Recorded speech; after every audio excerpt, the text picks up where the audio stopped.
Binary Domain is all kinds of amazing. In the tidal wave of great titles that have been released over the years, it's easy for some games to get lost in the waters even if they're great. Binary Domain is probably one of the best examples of this. Released during the era of games about buff men shooting at each other from behind chest-high walls, Binary Domain was made as part of an attempt by Japanese developers to understand how to appeal to our strange Western ways. This game is an incredible hodgepodge of so many different design sensibilities it'll make your head spin. TPS mainstays, a dialogue system, Mass Effect-style squad system, some of the most over-the-top boss fights I've ever seen in a game, all of that and more in the world of.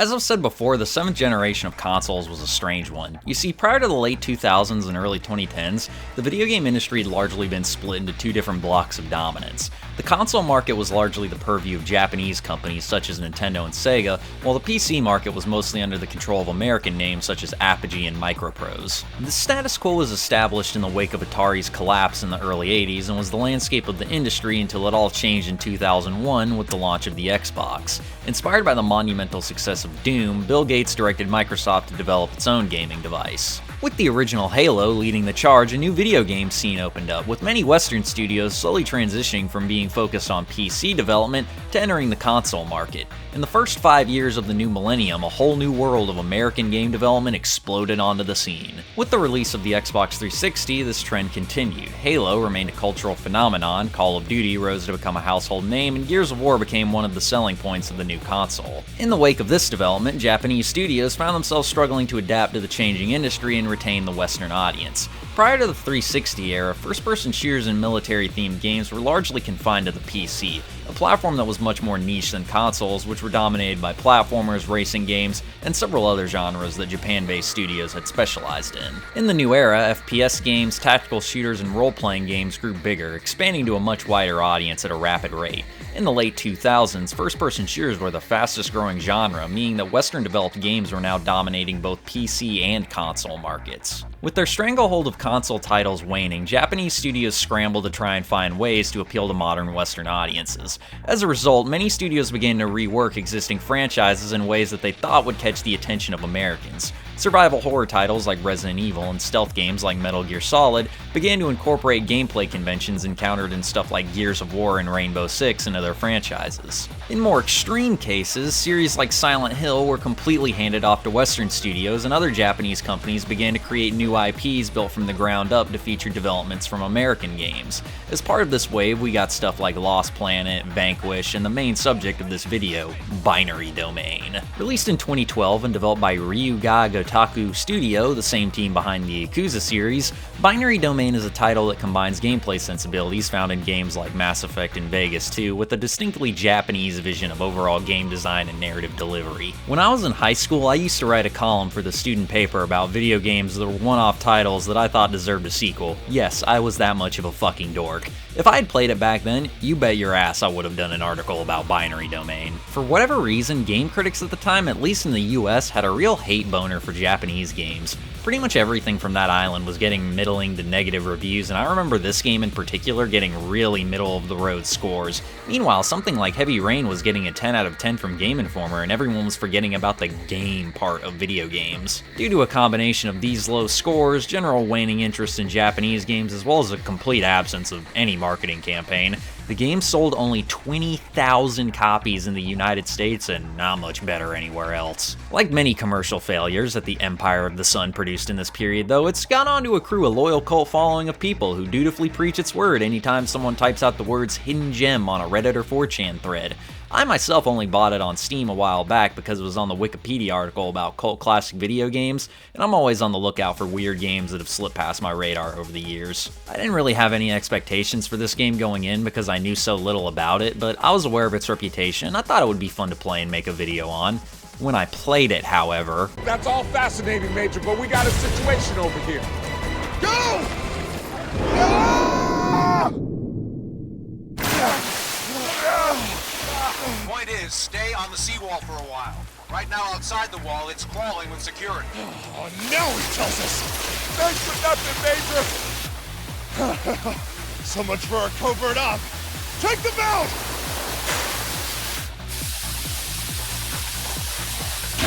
Whoa! Oh, talk about a close one. Oh my fuck, this game is awesome. Seriously, every square inch of this game kicks all sorts of ass. I don't even know where to start. I guess I'll just go for a brief story setup. Binary Domain is a sci-fi shooter set in the year 2080. After the world was decimated by a series of weather disasters in the early part of the century, most of the world was flooded and brand new cities were built on top of the ruins of the old ones. This initiative led to two big developments in the world. Firstly, only certain portions of the population could afford to live in these new second-story metropolises, meaning that there is now a very literal upper and lower class in society. Secondly, such a massive endeavor required more manpower than was available, necessitating rapid advancements in the field of robotics. The industry came to be dominated by two companies, the American Bergen Company and the Japanese Amada Corporation. In 2040, the UN signed an international resolution, referred to as the New Geneva Convention, that limited the advancements that these companies could make in their technology. Bergen agreed to this, but Amada was outraged and refused. Further complicating the situation, the government of Japan became increasingly totalitarian and eventually turned the country into an isolationist police state, pulling out from the UN entirely and retreating from the rest of the world. 40 years later, no one really seems to have given much of a shit about any of that until the discovery of a brand new, very illegal type of robot. Enter the Hollow Children, human-like androids that are so convincing not even do they fool others around them, they even fool themselves. After a Hollow Child attempts to assassinate the head of Bergen, the UN becomes fully aware of the existence of this new type of robot and narrows the suspects down to a single possible perpetrator, the Amada Corporation in Japan. In response to this, a branch of the United Nations that specializes in combating mechanized threats, the IRTA, has its 5 member states give the green light for a mission to infiltrate Japan, arrest Amada for questioning, and stop the production of Hollow Children. Each country sends their own IRTA team to participate, consisting of members from what are called Rust Crews, Special Forces soldiers who specialize in combating robots. In Binary Domain, we play as one of the members of the American portion of this team, Dan Allen Gaming. Dan Marshall. Shit, man, this guy checks all the boxes for a 360-era protagonist. Buff 30-something white guy with a shaved head and a penchant for shooting the shit out of anything that looks at him wrong. He's an awesome character. He's voiced by Travis Willingham and is funny as hell. He's a stereotype and he knows it, constantly letting off cocky remarks to indicate that he's the main protagonist. He's not an asshole though. He has a strong moral compass and cares about his squad mates, but you can still make him be a shithead to them, which leads to some funny responses. Other half of the American team is Big Bo, a black version of the TF2 heavy who's best friends with Danny Boy. He carries an LMG with a huge bayonet on it, cracks a lot of jokes, and just seems like an all-around good dude. Transitioning into gameplay now, and the first thing you'll notice is that this game is definitely a third-person shooter. All the standard shit is here, taking cover, blind firing, ordering your goons to go fuck someone up. There's just one big difference. A huge gimmick of the game is its voice recognition system. The whole idea is that instead of clicking a button to tell your guys to cover you, you scream "cover me" into your mic like a fucking nut, and then they do it. The game also has dialogue options all throughout, where you use your mic to say whichever response you want, and either increases or decreases your squad mate's opinion of you. This is a really cool system that doesn't work at all, so I just turned it off. You can do that in the options menu, where they'll play the game like a normal person instead of shouting into your mic like a jackass option is. Cool feature, but I didn't use it. On to the star of the show. How you like that? Ha ha! Try moving now, bitch!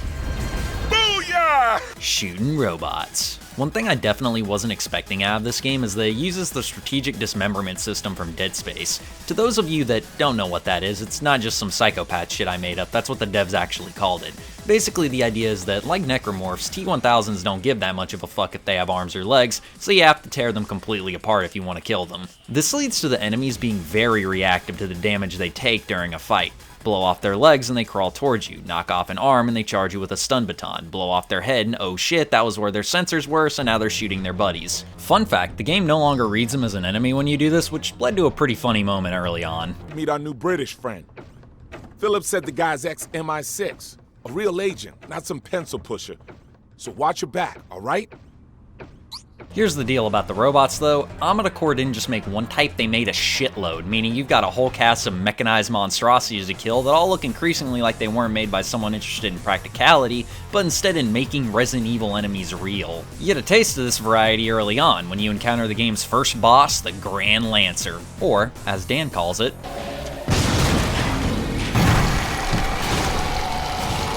You were saying? Shit, that was a Grand Rancer! We don't have the firepower to take that down! You hear that? Boys and girls, that was some classic style English right there. As more and more effort goes into localization, this is harder to come by now, but luckily we still have old school examples like this preserved in all its glory. After defeating the Grand Rancer, we get to meet members of the other IRTA teams. The British have sent in Charlie, the leader of the operation and all-around asshole, as well as Rachel, a tomboy demolitions expert with a badass shotgun. The Chinese sent in a team of 3, but 2 were killed, leaving only a sniper named Faye to meet up with the rest of the Rust crew. Here's where more of the game's Mass Effect influences start to shine through, as in most levels from this point on, you can select which teammates you want to have accompany you on missions. Unlike a lot of other games, your squad mates here are actually pretty damn effective. They actually seem to have a sense of self-preservation. If they trust you enough, they'll respond to your orders, which can lead to some pretty awesome moments, like leading a charge into a group of robots and just plowing through them. In addition to this, they'll also make suggestions at certain points in a level which you can choose to follow through with or not. Stuff like Charlie suggesting that you watch the left hallway and he clears the right, Big Bo telling you to push forward while he covers you, that kind of stuff. It's pretty badass, and it's super satisfying to see a plan come through, makes you feel like the fucking A-team. The next section of the story revolves around making it into the upper city in order to meet up with the French addition to the Rust crew. To do this, you have to meet up with the Yakuza boss, who sells you some jet skis which get you into a water treatment plant that contains an elevator which you use to make the ascent. You make it into the city of tomorrow, but the French are unable to make the rendezvous. You soon see why. Mifune said they were waiting for us here.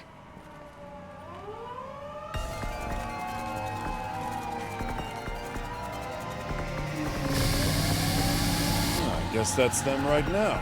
Christ, am I the only one who understands the word covert? I know what it is, I just don't give a shit. You meet up with the Frenchies and encounter the last 2 members of the Rust crew, Jean, who dies in like 2 minutes, so fuck him, and the man, the myth, the legend, Kane. Ladies and gentlemen, the most badass robot companion this side of the Pacific. He's a combat android with a thick accent who only carries a pistol because that's all he needs to whoop some ass. After a car chase that rivals that of O.J. Simpson's in terms of length, you all split up to break into some building that I can't remember the significance of. From here, you go through a gauntlet of destruction, melting every mechanical shithead that dares get in your way. The variety in gameplay here is incredible. Seriously, the game is constantly throwing new shit at you to deal with, like a room full of poison gas that you have to shut down or a tram system you get stuck in, plus every kind of weird-ass robot the dev team could think of. After fighting your way through whatever the hell this building was supposed to be, you get separated from the rest of the team and end up cut off from the main mission along with Kane and Faye. At this point, the game shifts from something with a concrete goal into a straight-up fight for survival. After a train level that makes the one from Silent Hill 3 look like a peaceful commute, you fight your way through a subway station and encounter Harambe. Wait, no, that's too old, it's not funny anymore. Winston from Overwatch? Nah, that's the same year, actually. Donkey Kong jokes funny again? Whatever, it's a fucking gorilla. You shoot the shit out of it, but it's apparently made of adamantium, because it just won't go down. Luckily, the leader of the resistance group shows up and helps save your ass. Enter Shendo, Japan's #1 fan of both Taxi Driver and pre-surgery Mickey Rourke. The 7th squad mate you encounter, he notices that you and him share a common goal of fucking up every robot in the city, so he decides to help you out. One small hitch though.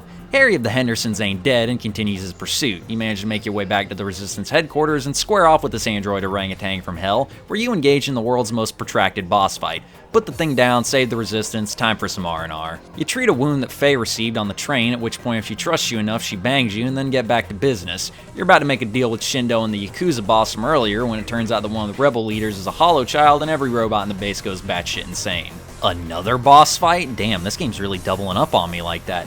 Well, no big deal. You play the world's most violent claw game and get in a truck to escape. On the road, you're headed to the headquarters of Amada Corp, and you can finally get a real break from all the what the fuck is that thing? I don't know about you, but it looks like a boss. Jesus, 3 in a row? This game is fucking nuts! This thing is called the Tsar Runner, and oh my god is this fight insane.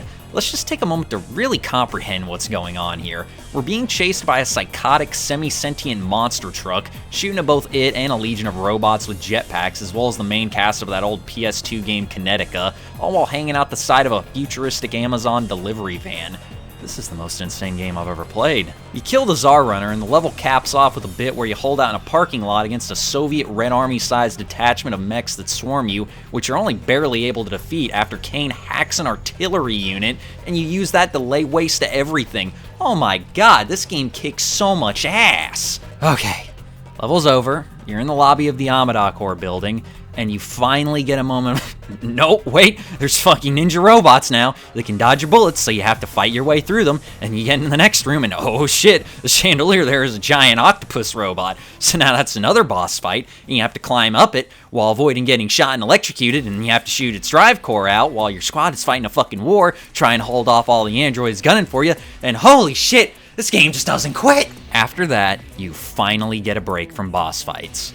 By which I mean you now fight your way through every single hall in the building, causing billions of dollars worth of damage to the place before getting to an assembly room where you fight a prototype that comes equipped with a fucking laser gun, and then you finally meet Amada. He fucks up Kane, knocks you and Shindo out, and kidnaps Faye. Well, it was a good run at least. You wake up in a trash compactor along with Shindo and Kurosawa. Ah, fuck, I haven't even talked about this guy yet. He's a cop that's been tracking your progress the whole game so he could find the perfect moment to arrest you. Sorry, there's just so much going on at this point, it's hard to keep track of everything. He hates Shindo for obvious reasons and accuses him of being an Antifa thug, which Shindo is mad about because he identifies as an establishment Democrat, and before they can start throwing hashtags at each other, these fucking zombie robots start coming in, and now you've got to fight your way through like the Paris catacombs but for cyborgs. So you do this, all while fighting off the PTSD flashbacks of that time you almost made it in around 30 on Baruch, but your asshole shithead friend thought it would be funny to block you in the power room. My revenge is coming and it will be merciless. You and Akira Kurosawa make it out, but Shindo stays behind to fight against replications of his friend who turned out to be a hollow child. I guess he's dead now, but I don't know, maybe he would have come back in the sequel or something. Alright, back with the rest of the squad. Before you can really tell them about all the crazy shit that's happened, you find out that Amada has hacked the US defense network and is now about to fucking nuke Tokyo in order to stop you from getting the word about his program out. So now, you have to race against the clock to destroy a satellite so it doesn't broadcast the signal, and you have to fight a fucking cybernetic jaguar while you do this. Holy shit, this game moves at 100 miles per hour. Alright, satellite dish destroyed, crisis averted, let's take a moment to- Nope, the fucking building's collapsing now. Alright, now that we've escaped, guys, I gotta tell you, nope, hang on, turns out Faye is half human, half robot. I don't know how the fuck that works, but before anyone can explain to me, oh shit, we're in another gunfight. I am nothing but a vessel for violence. Me and my old pals Rachel and Charlie and Big Bo do nothing but kill all day long. His name is Boetang, by the way. Damn, look at this place. Anyone attacks now, we're gonna look like burger patties. All part of the thrill, right, brother?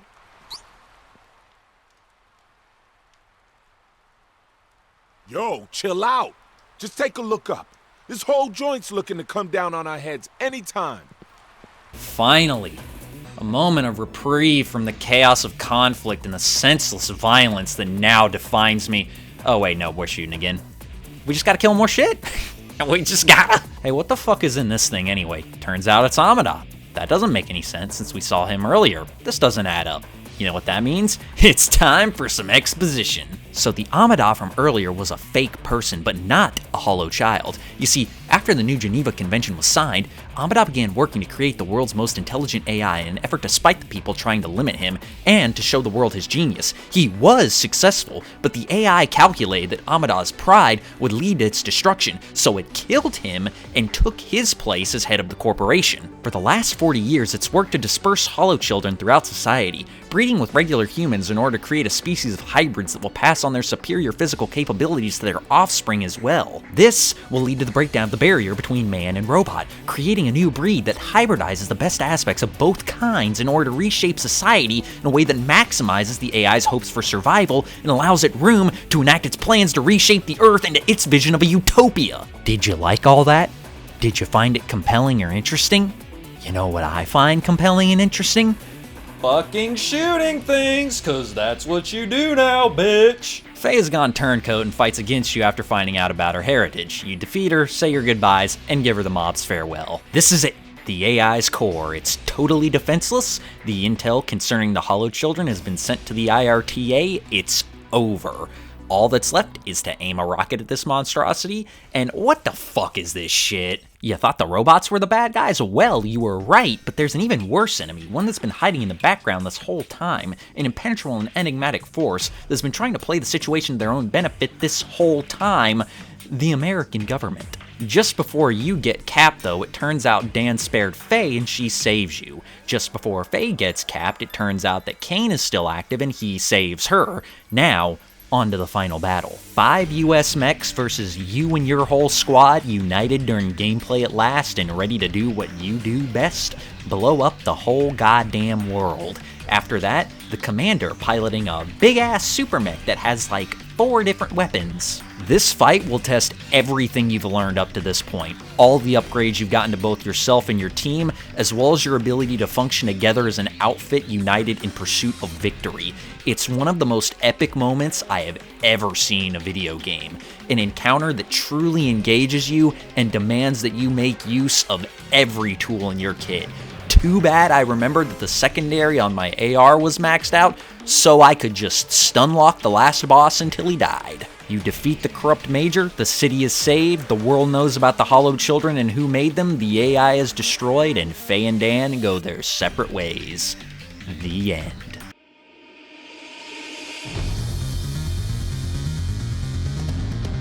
Oh my god, it actually is. Well, we get a post-credits scene where Faye gets ambushed and saved by Dan, who apparently just watched Meet the Heavy for the first time. Holy mother of God, that was one of the most insane games I have ever played.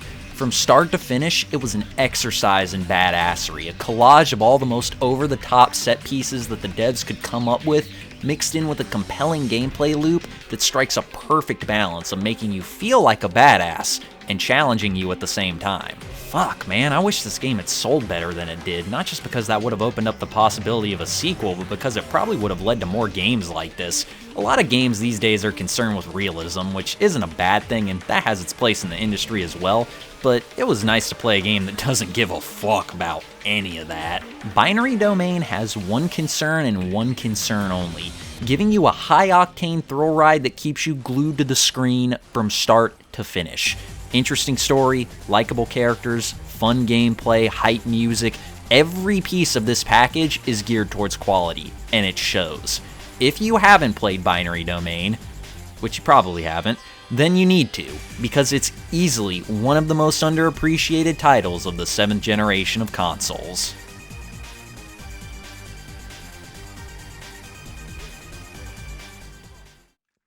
Hey everybody, if you made it this far into the video, I just want to say thanks. It means a whole lot. Don't forget to like, comment, subscribe, all your standard YouTube outro stuff that you always hear. And other than that, I'll see y'all in the next video. Goodbye.